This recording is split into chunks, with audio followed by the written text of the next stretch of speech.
Welcome back to Newsday. Thank you for staying with us. Now, the Nigerian National Petroleum Corporation Limited has been granted the exclusive right to regulate petrol prices by being the sole distributor of the Dangote Refinery products. This move has sparked intense debate and raises important questions about the future of the oil industry in Nigeria. While some have said the NNPC's sole distribution rights could ensure a stable supply of petrol and regulate prices, potentially ending the era of fuel scarcity and price fluctuations, others say it could stifle competition and create a monopoly, leading to higher prices and reduced innovation. Meanwhile, as the Dangote Refinery, which begins production of petroleum today with its massive production capacity, can meet Nigeria's fuel demands, and B, the NNPC's control can prevent price gouging and ensure fair distribution. Arise analyst Dayo Sobowale joins us now to discuss the role of regulators in checkmating monopoly and price fixing. Good afternoon, Mr. Sobowale. Great to have you here. Good afternoon. It's a pleasure being here as usual. Of course. Now, how effective can regulators be when it comes to preventing monopolistic practices when dealing with state-owned enterprises like the NNPCL? See, the issue is not one of regulation or monopolistic tendencies. The issue now, urgently, is affordability and availability of fuel to long-suffering Nigerians. If you look, Lagos especially now, you see the streets are dry. And where you have vehicles plying, they are clogged up at the petrol stations for hours.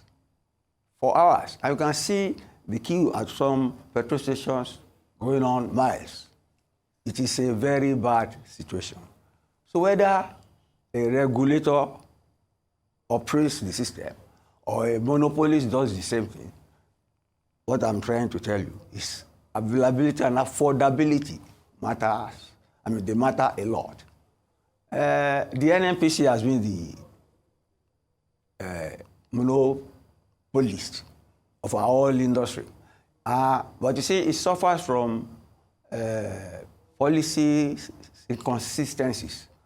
It is supposed to be a commercial enterprise. But not until recently has it started to give annual reports or hold annual general meetings. It hasn't done so for years. Now, Dangote has come in now. You see, the alternative that Dangote has brought in now is that we don't have to go and spend dollars to import fuel from the crude that we have. We have the crude at our doorstep here. So obviously the price must come down. How soon it is going to come down is the issue. But the NNPC has shown apparent inefficiency in managing its supply chain in petroleum delivery to our pumps. That is very clear. You get me? In terms of delivery, it has failed. In terms of pricing, it has failed.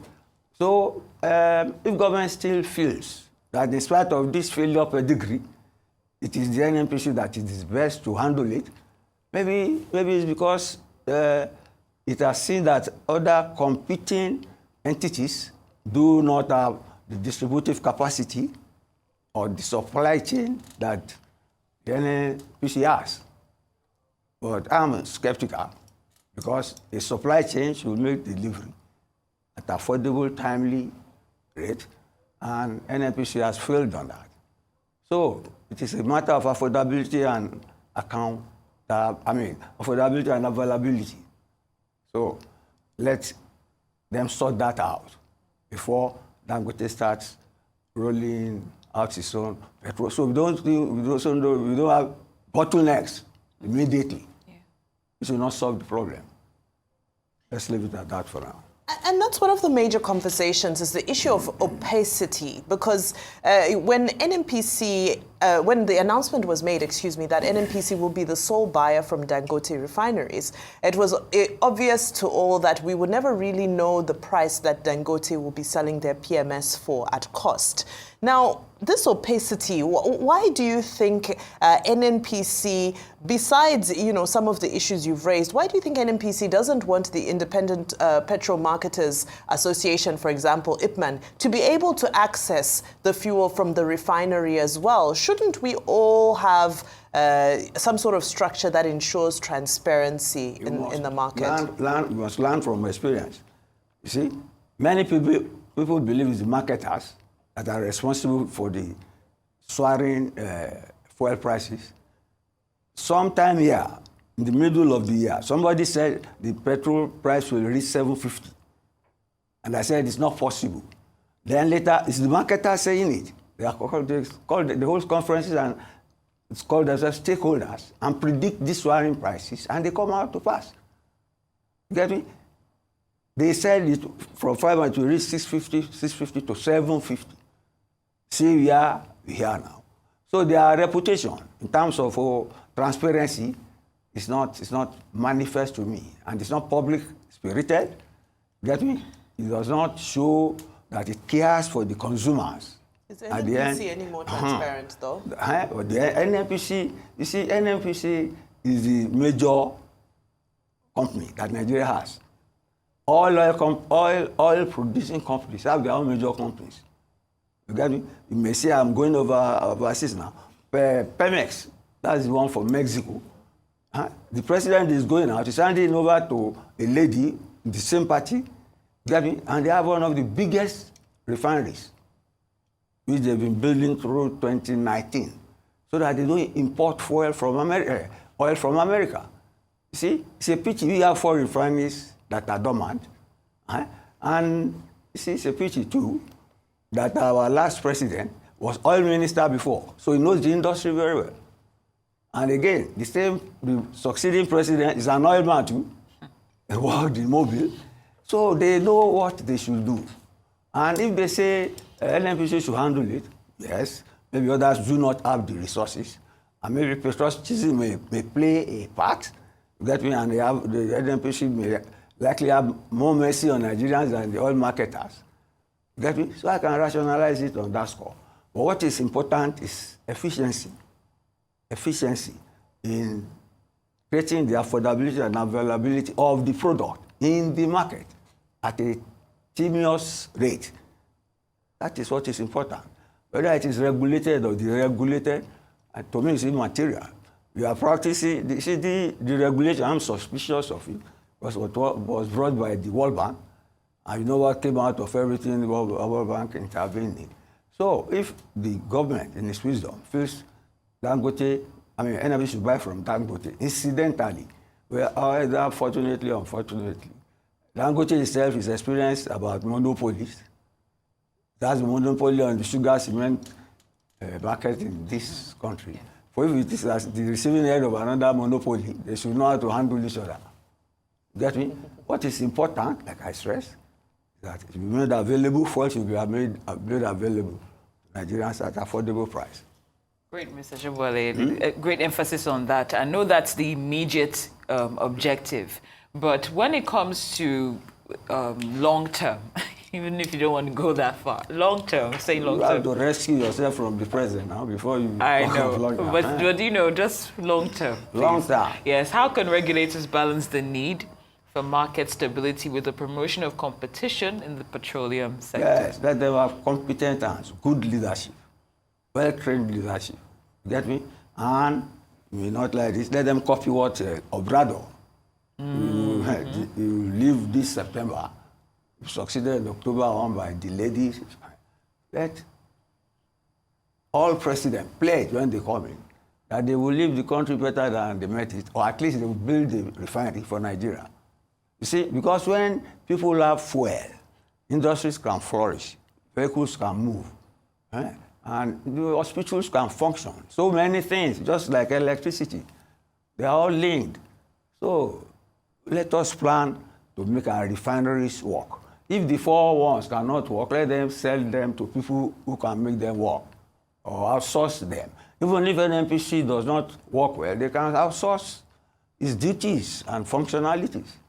All what is required is for us to have efficient service delivery, functional, effective supply chains that will make fuel affordable and available. Sam? Absolutely. Now, let's talk about these refineries. Of course, there've been talk about how there's some private operating arrangements coming on for Kaduna and I believe Warri Refinery as well.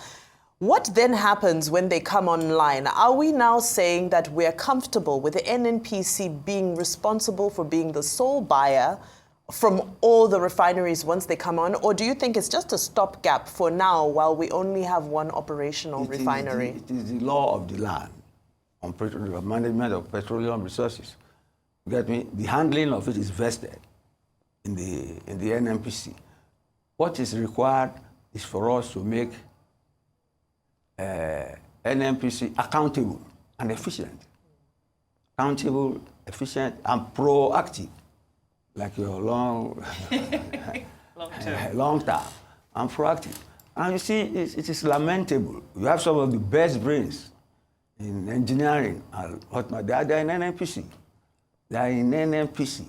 Before they used to be in Shell, the oil companies, so they are in the NNPC. So let government create the wherewithal for them to function and use their brains, you get me, to help Nigeria, achieve that optimal capacity in petroleum resources delivery to the people. Because you have oil. Other people don't have oil, and they still survive on a better quality of life than ourselves. So it's lamentable, but good leadership, good, responsive leadership is what we need. And hopefully, I think we'll get it. I really like where you're going with our conversation. Responsible, responsive, available, affordable. Yes. Well, Mr. Sobowale, how might international trade agreements and obligations possibly affect Nigeria's ability to regulate its domestic petroleum market? That one is already affecting it. There is this transition to green energy. In fact, I was thinking before coming here that, see, these people who are promoting climate change and green energy may be making life difficult for us to get our fossil fuel functional. Do you get me? So that we may have no alternative than to go to green energy. But you see, we are bought into that already. Tinubu bought into that. I went to some conferences. We are going towards green energy. But all over the world, especially in the Arab states, oil-rich Arab states, they are saying that they are not going towards fossil fuel elimination, but the transition should be orderly. You get me? So that, you see, you don't destroy economies and do not have alternative. So the future of the industry depends on how it manages its relationship with the green energy enterprise. You get me? Which, if Biden and co have their way, they will close down all oil companies and go to green energy, use water, air, for energy. Those things that do not have carbon emission. But you see, we can't abandon. We are a sole product economy dependent on oil. Let's get our mileage out of our oil. Even those who propose it, EU nations, Britain, even the US, they are looking new oil wells that they discover in the seas and everywhere. They are throwing their resources there, even while claiming they are going towards green energy. So the future of the oil industry depends on the sustainability of the green energy drive. But I doubt if the green energy thing can ever kill the fossil fuel industry, because it is what has sustained the world so far. That you can't kill the present because of the future. Right. Absolutely. Very well said. Mr. Dayo Sobowale, this has been a fantastic conversation with you. We appreciate your input. And of course, we are all just, crossing fingers, holding thumbs, praying, fasting, whatever it takes. Hopefully fuel will become... For Dangote to succeed. For Dangote to succeed and for fuel to flow. So thank you so much for that. All right.